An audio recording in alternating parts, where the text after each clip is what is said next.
Question. Answer? Did we start a movement? It depends on what we're talking about, because we've been doing some pretty nifty stuff the last couple of weeks. So, I don't know. We might be trendsetters. Did we accidentally start a movement? I don't know. I don't know either. We're going to find out, though. Let's put a pin in that for now, because we have some show business, and as they say, there's no business like show business. So, welcome to episode 4 of the new Cranky Workshop. Interesting fact, only 50% of all podcasts launched ever make it past 3 episodes. Assuming we actually do get through this one without any more technical difficulties. Any more technical difficulties, that will put us in the top 50%. That's not bad. Above failing. I don't know. Aren't you a teacher? Do you give? We're on the better side of the bell curve. How about that? Okay, there you go. I mean, I know that they've dumbed it down since I was a kid, but at least not that much. Isn't that the point of this show, to dumb it down as much as possible? Yes, it is. In an enlightening kind of way. Hey, so since we talked about last episode, since we talked about comments, I thought I'd share a few comments that we got on our last episode here in the new Cranky Workshop. Oh. Yeah, let's go through a couple. So there's this one guy who said, "You guys are refreshing and entertaining to listen to," and this guy is at Wood Whisperer. So I went to his channel. He seems to have a nice little thing going. I hope he sticks with it. I think he'll do okay. Yeah. Yeah, I think he's doing all right. I think he's got a shot. Yeah. Here on YouTube. Yeah. We appreciate the comment. Exactly. Another one from Wittworks. Lee is obviously full of shit, but he's not wrong. So Drew understood the assignment, right? Yes. Because we asked you to start your comment with "Lee is full of shit." Exactly. He started it the way all comments on this channel should start. Lee is full of shit, and then move on to your point. And let's see. Corey Shockey, great guy, friend of the show, friend of my channel. I think he comments on your channel as well. I almost feel like with the podcast, I can't comment enough on some of the things you guys discuss. Love the show. Thanks, Corey. Appreciate it. Glad we're at least bringing up stuff that's worthy of commenting. Yes, exactly. And let's see, one more. Stephen Singleton. It seems like you guys started this channel just to shit on people. Thank you. Somebody gets it. God. Yes. Finally. Somebody gets it. Oh my gosh. Wow. Fantastic. Well, I don't know if that was the express intent, but sometimes shit happens. Hey, before we move on, I do want to give a salute, a new Cranky Workshop salute to one other person, friend of yours, friend of mine, friend of the show, Thomas Perk from Woodshop Nerdery. Let's play little taps. Yep. We'll do a little golf clap as well. Not sad. I'm not calling this a sad announcement because it's totally voluntary and of his own free will, and there's nothing like going out on your own terms, right? So Thomas has a channel that will still be up. All those videos will still be up, called Woodshop Nerdery. And if you like wood, if you like woodworking, and you like really nerdy statistics and tests and a shopsmith guy. Yes, and a shopsmith guy. If you're into shopsmiths, great channel and great guy.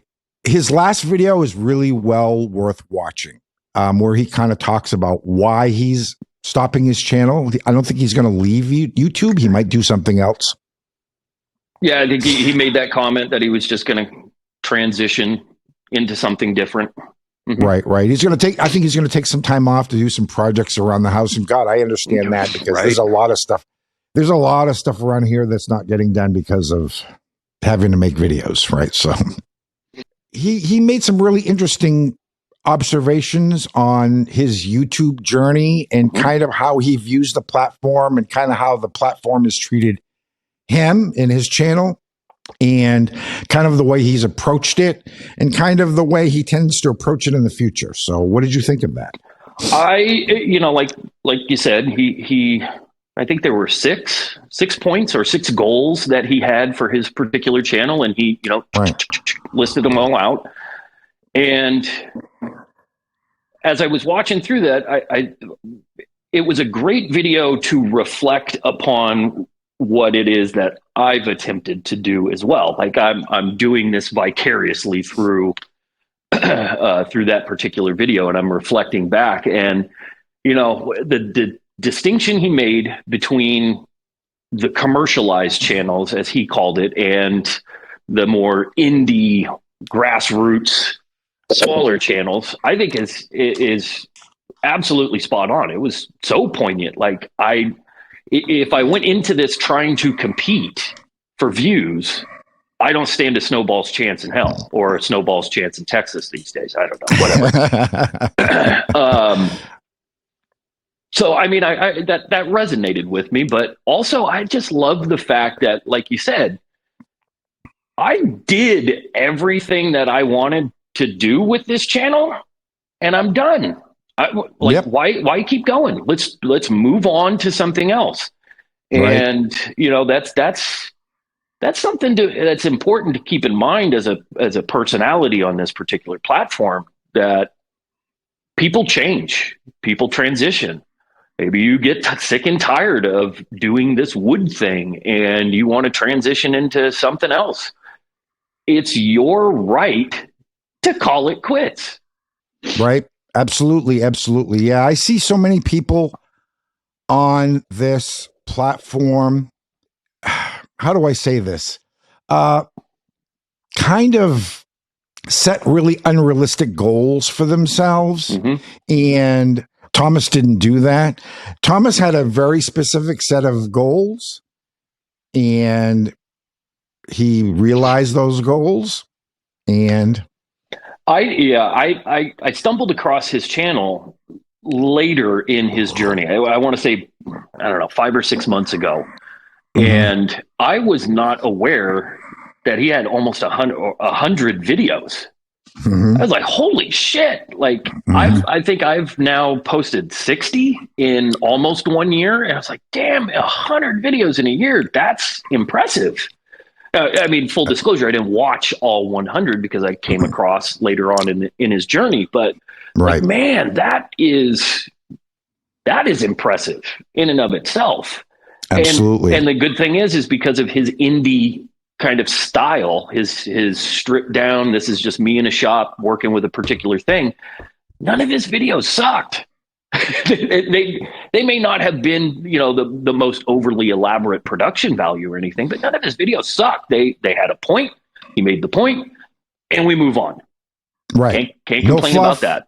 Yeah. No fluff, no filler, no cutaways to the office.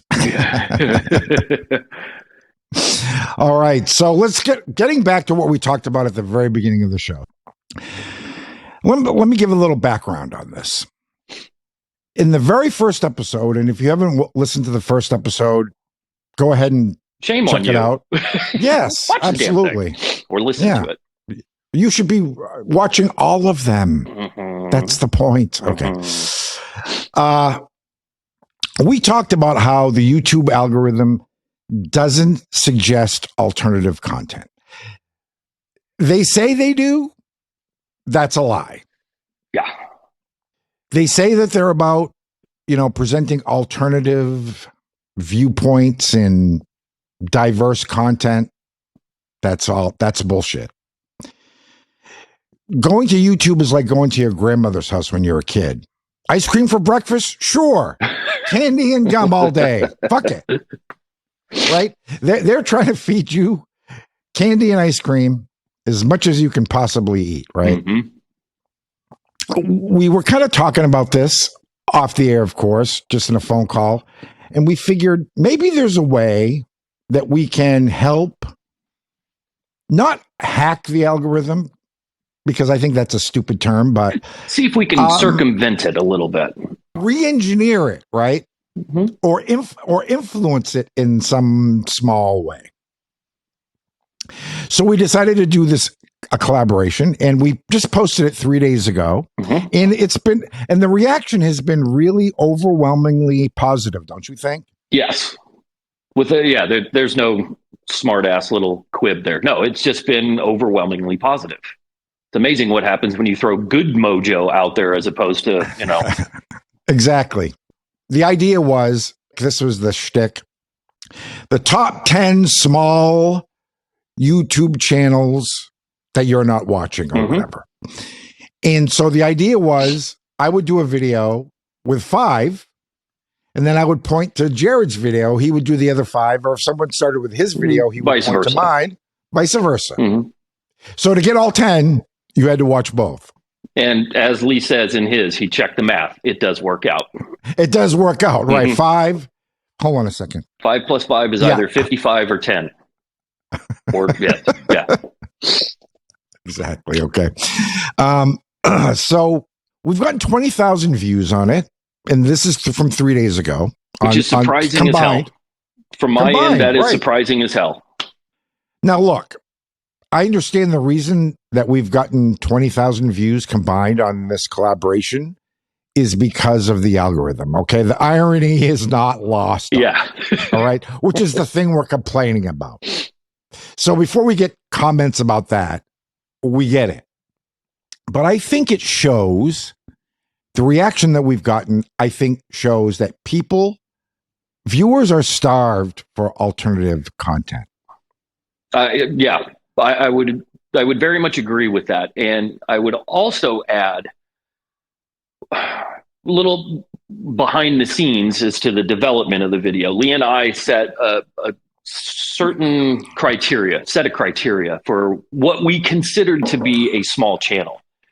And I think at the time when we first started kind of teasing out what our choices were going to be, I had 3 or 4 in mind. And then as I was developing the video, I noticed that 1 or 2 of the channels that I was intending to recommend kind of went dark for a little while, and they weren't posted. I didn't know. Life happens. Who knows what went on? And then I had to kind of go back and scour YouTube to find other options. And I found that ridiculously difficult. It's not like a simple Google search where you can type in, I only want these results or whatever. You can't necessarily filter the channels by sub counts. And right. Or if you go to the YouTube search bar and type in hashtag woodworking, right? Yeah. There's 5 channels that you get. And I found it to be a little bit frustrating and definitely, what's the word that I'm looking for? I was dismayed at how difficult it was to purposely look for smaller channels. I mean, the nice thing is after the first day or so, I mentioned in my comment, or in my video, if you've got any channels that you really like that are small in nature, go ahead and recommend them. Shoot me a DM or whatever. And what I started to realize was the people who were commenting on the video also were small YouTube channels.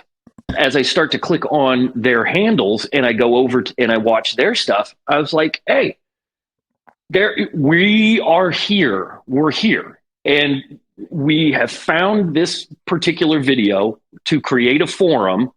And if you do your due diligence, not only as a person who's responding to the comments, but somebody who should actively be looking at the comments and clicking on those people's handles and going to those people's channels and supporting it that way. And I went through it. I think I'm at 80 something comments. So realistically about 40 or so, because I've responded to everything. Sure. I went through and I clicked on all of those handles, right, and I at least gave their channel a shot. So I went and I watched a handful of their videos and I was like, okay, cool. You're out there. This is a good way to get discovered, but you have to be an active participant when you comment. It's not just only your comment. You should read through and look at everybody else's to a degree and then participate that way. Absolutely. And this is indicative of the challenge that small channels face. So listen to what Jered just said. He actively went on the YouTube platform and tried to find small channels and couldn't. Actively, purposely looking for them. If you can't find them when you're actively, purposely looking for them, what shot do they have? Yeah, it's tough. Yeah, very tough. I think it's still a challenge. Right. There's a lot of luck involved. Oh, there is. And one of the reasons I feel really good about the fact that we did this, a couple of things. First of all, every channel that I featured reached out to me and said, wow, I've gotten 150 new subs or 200 new subs. Yeah. Or wow, I'm getting comments on some of my older videos that I wasn't, that had died. Or I'm getting new views, which is fantastic, right? Yeah. That's exactly the point. Which is to say, we commend the audience for actually participating. Yes. That it's one thing for yahoos like us to go up there and say, we love channel X, Y, and Z. But if you don't actually click on the link and you don't actually go and give the channel a shot, then the views that we've gotten don't mean shit. Right. Exactly. It doesn't mean anything. People understood the assignment. That's the important thing.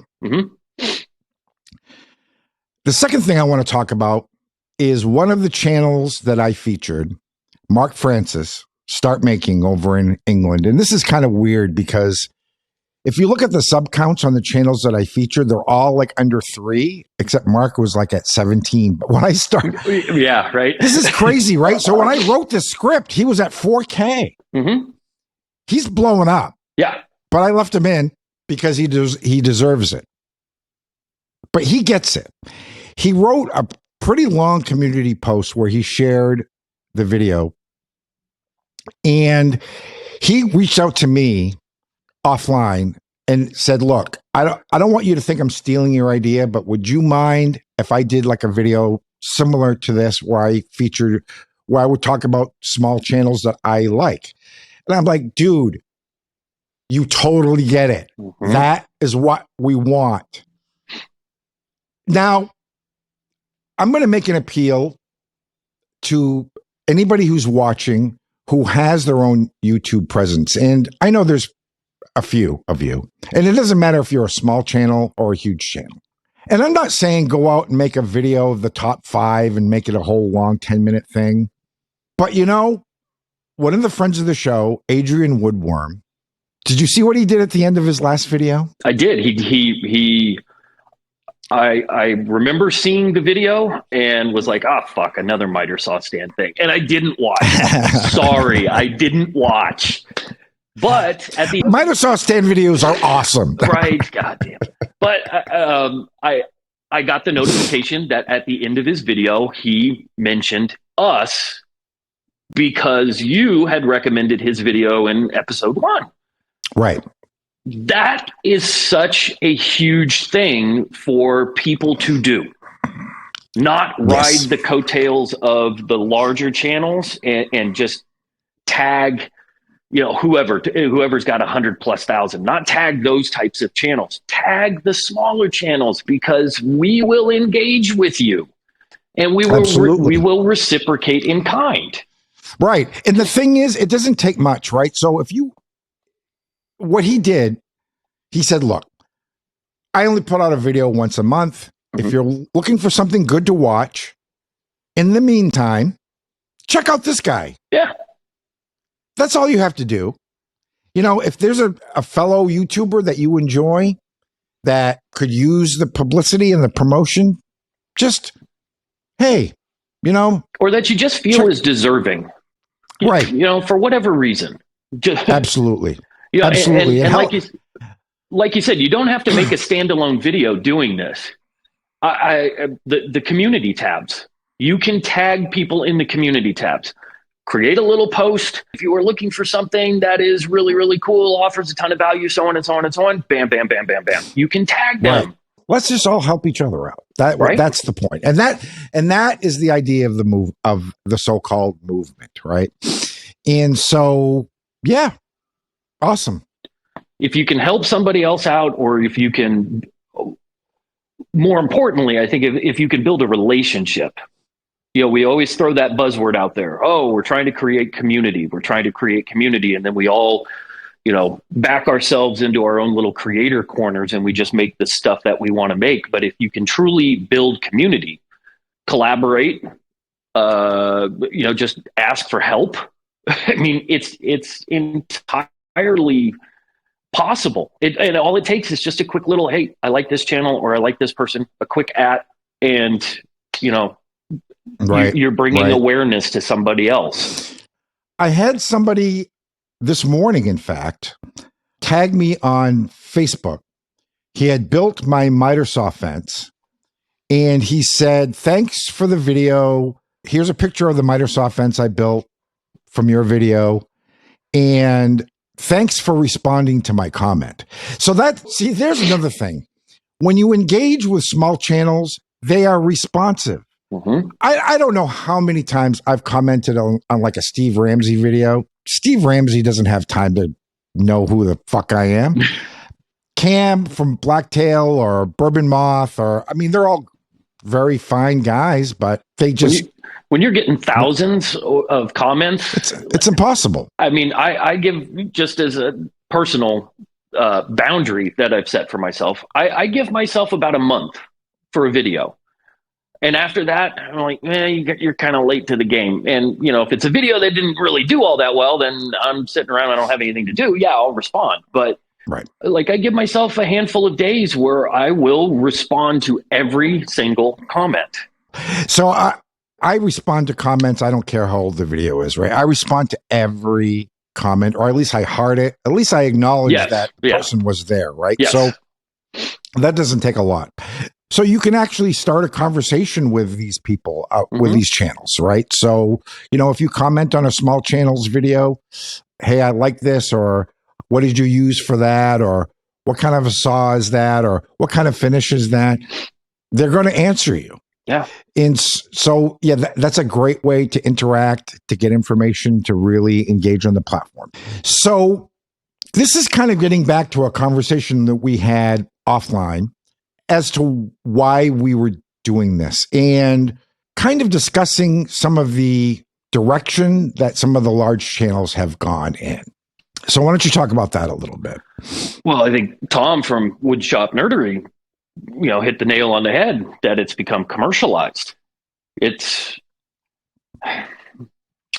become late night TV.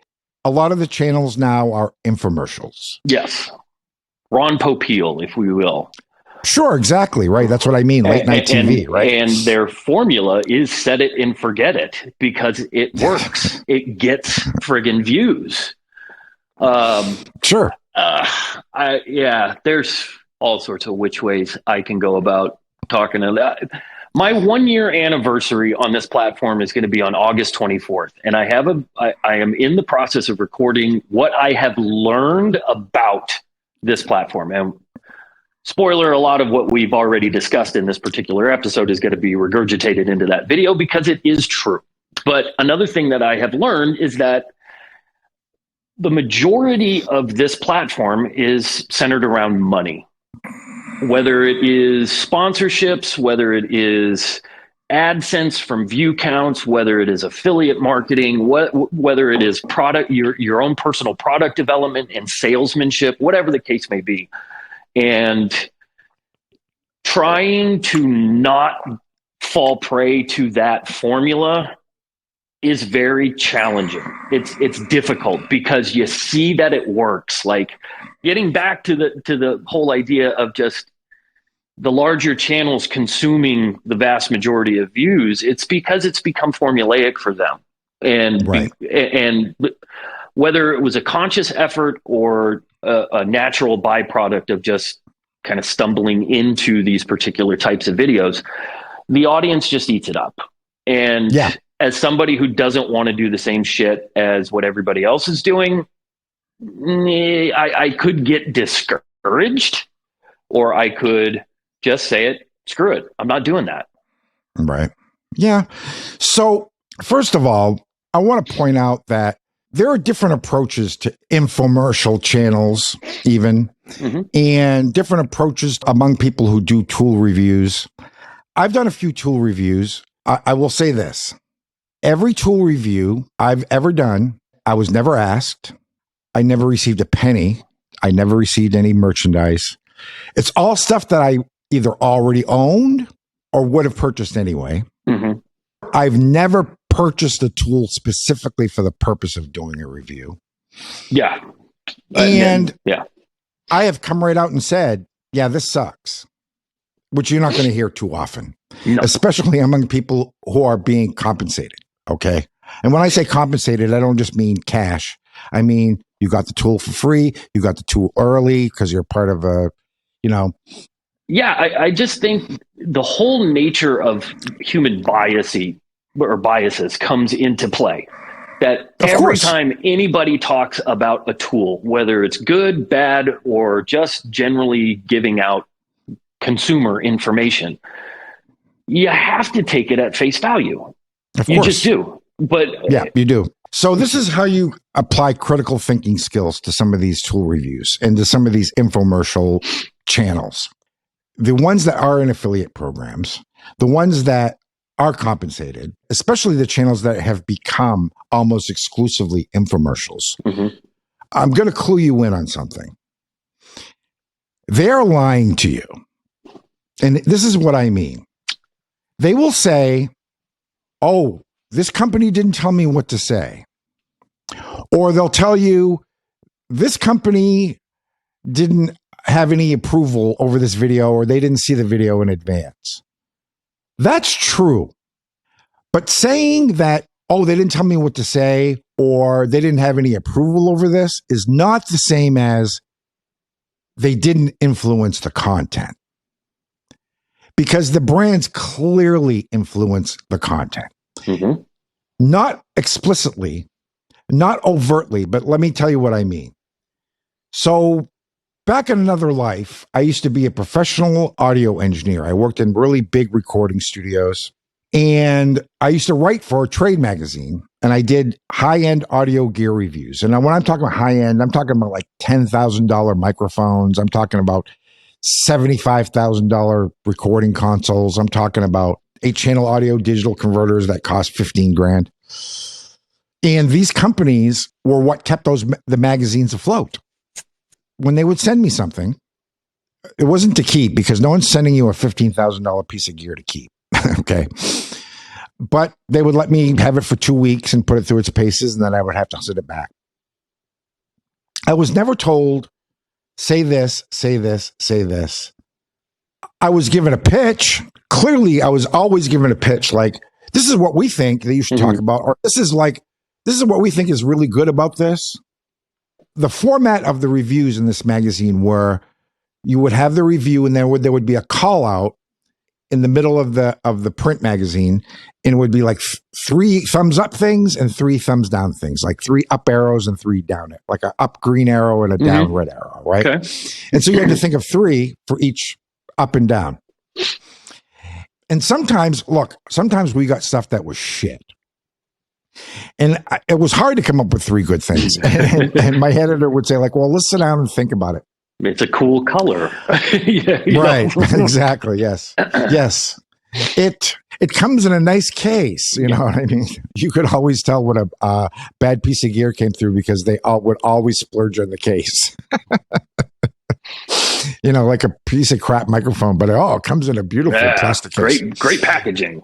Yes, exactly. Right. And so, you would talk about that. And then, as far as the bad parts, you were encouraged to play those down, right? So you would never write 3 paragraphs about how this mic has a really bad bump at 7K. You would just say, the response tends to be not as flat as I would like at this certain thing. And then you'd move on. And the reason that is because if an advertiser didn't like a review, they would threaten to pull their ads. They're pulling the ad. Yeah. Yeah, exactly. And that's exactly the point. These affiliate programs where they're getting tools for free, if they trash it, they're never getting another one. It's not happening. All that money is going to dry up. It's gone. Absolutely. And that's why so many of the big channels have become the top 5 tools I have affiliate links for.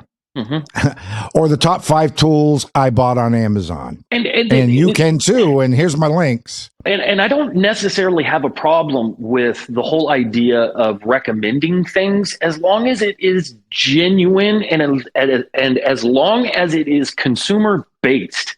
Right. When it is like video after video after video of nothing but top 5, buy this, top 5, buy this, I'm sponsored by this, or I'm affiliated with this.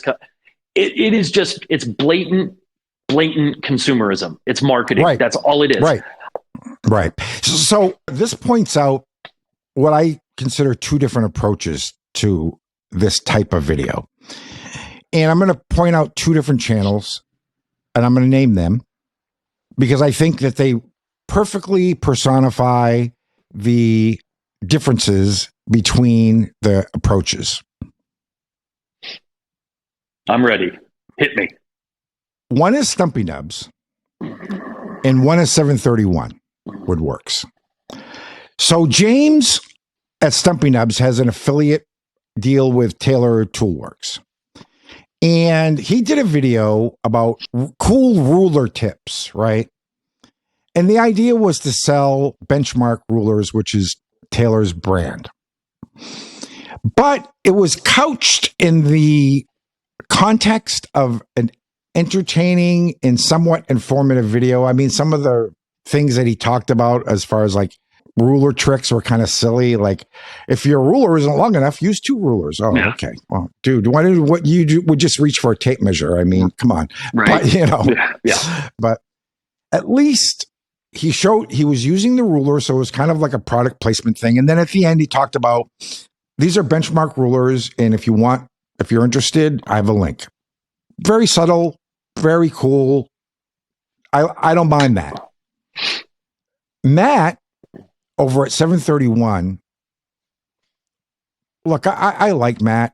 I mean, I don't mean to trash Matt, right?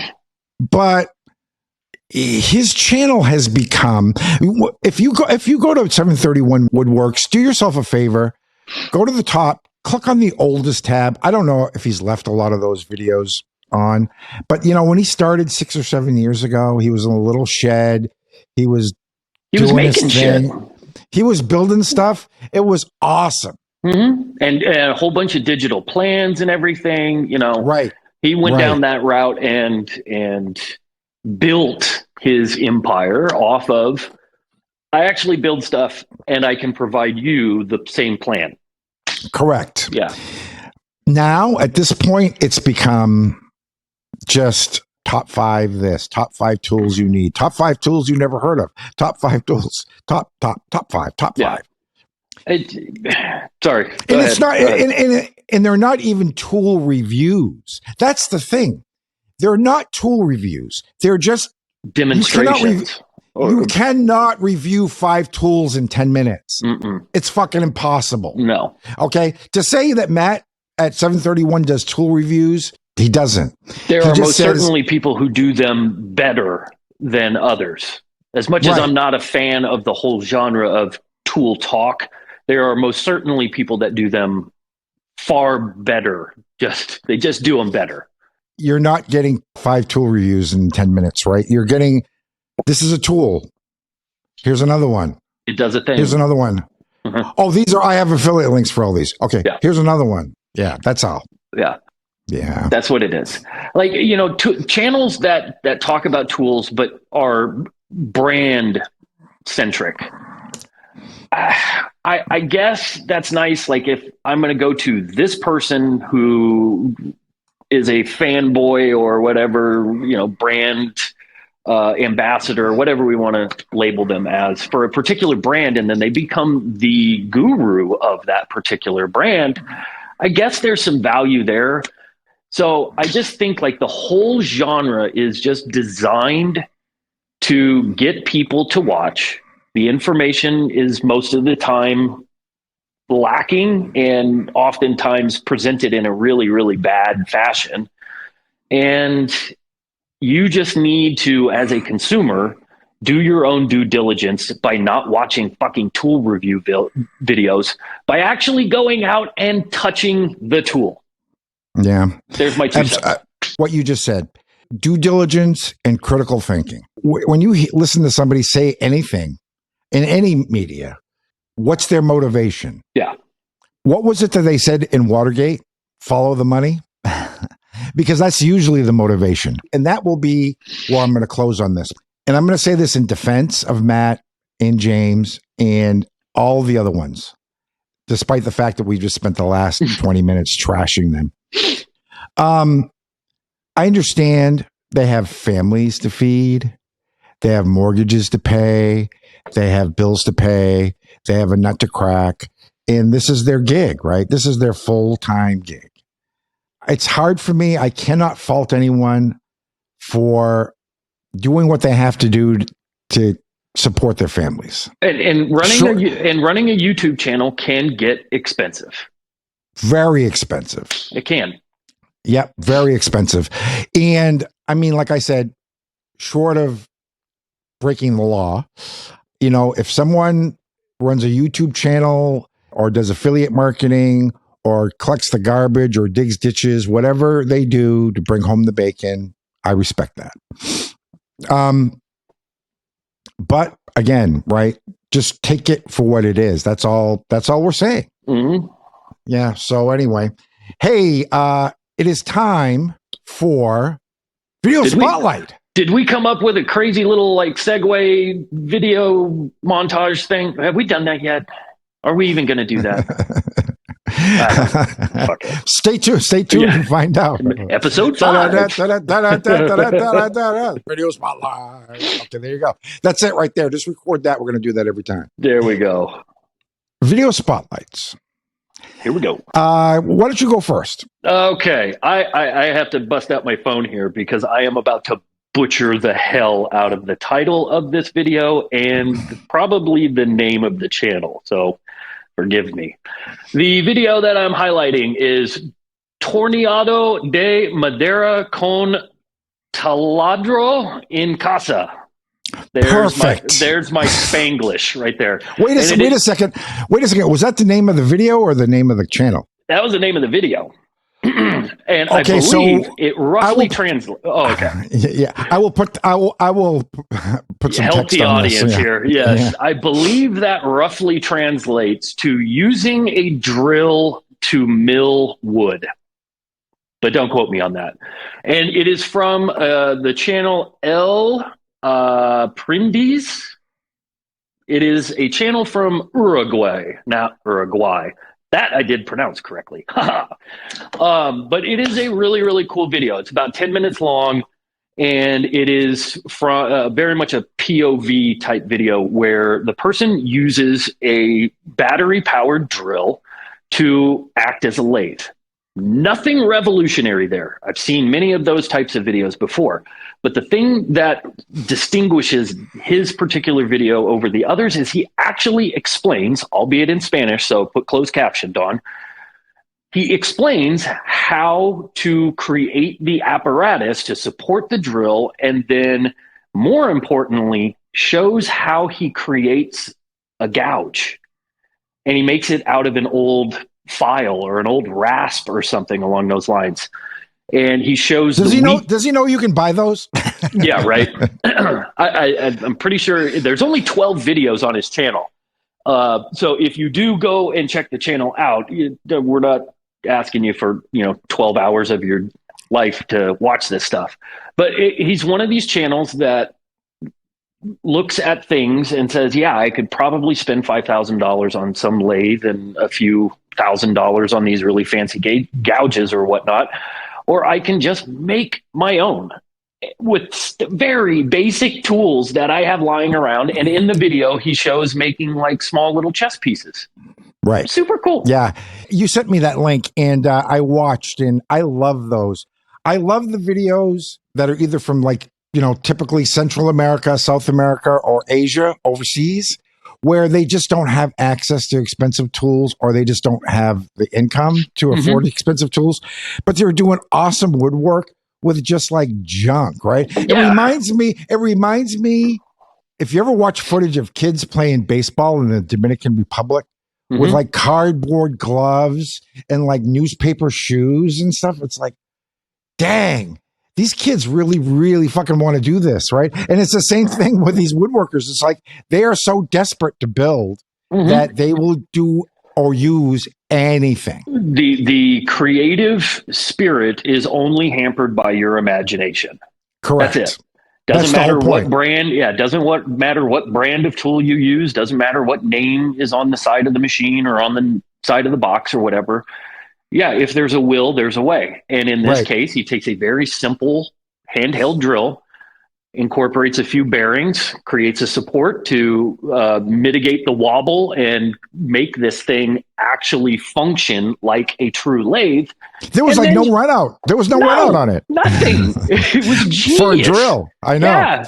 Yeah. Yeah. So, I mean, it's a really cool video. I think it's about 10 minutes long. Like I said, it's completely in Spanish. So watch it with closed caption. And he explains in great detail how to do this. Pretty cool. Fantastic. In the same spirit what you said, your vision is only limited by your imagination, right? Yeah. But kind of on the other end of the spectrum here, Pedulla Studios, bending wood into impossible shapes. So this video is great on a number of levels. First of all, just the cinematic quality of the video, the editing, just to watch, even if you weren't a woodworker, it just looks amazing, right? Yeah, his stuff has cinematic qualities to it. Yes. Yeah. The title is Bending Wood into Impossible Shapes, but it could have just as well have been, you don't really know until you try, right? Because what he does in this is he builds a bed frame, and the bed frame is exquisite. It's museum quality, but that isn't really the point. He kind of comes up with a design for the headboard, and then he kind of sits back and looks at it and goes, I'm not digging that. And then he kind of dives really deep into the creative process, and he's like, you can just, as you're watching the video, you can see him thinking like, what am I going to do? What am I going to do? And he comes up with a second design, and he's like, and then he's like, he's got this vision in his head. So many woodworkers I talk to, this is an issue for them. It's an issue for me. I can see it. How do I make it real? Yeah. I've never done this, but I can see what I want. How do I put it into wood? And you watch him do that. And it's like a high wire act, because you think any second he's going to just bite it. Fuck it. Right? It ain't going to work. Yeah. Right. But he pulls it off, and it is amazing. Right. So, and I think if I can interject, because I did watch that video, I think the first 5 or so minutes are incredibly valuable to anybody who runs a business. Because he talks about how that project almost ruined him. Yeah. And the project ends up being a complete pivot away from a custom commission for somebody else to, I believe he said, it's his personal thing. Right. So there is that component of saying like, I almost lost my ass on this, and here's the reason why. And now I get the freedom to then create it the way that I want. Right. And hopefully work out, which, spoiler alert, in the end, it does. And it's friggin' he makes wood bend that would make Gumby scream. The ways that he makes it bend. Yeah, Gumby would just absolutely lose his mind. Oh, yeah. Really fantastic. So those are the video spotlights. We hope you enjoy those. And if you're looking for good stuff to watch and you haven't seen my video or Jered's video, not that those videos are what we're talking about, right? But we recommend in each video 5 small channels that have really great content, really good stuff. They're really out there hustling, and they deserve a checkout for sure. Yeah. So, and we will put those videos in the description. We'll put them here in the end cards. And fantastic, buddy. What do you think? We got through episode 4. We're through. We're on the other side of the bell curve, and we didn't talk about half the shit that we planned on talking about. I know we didn't.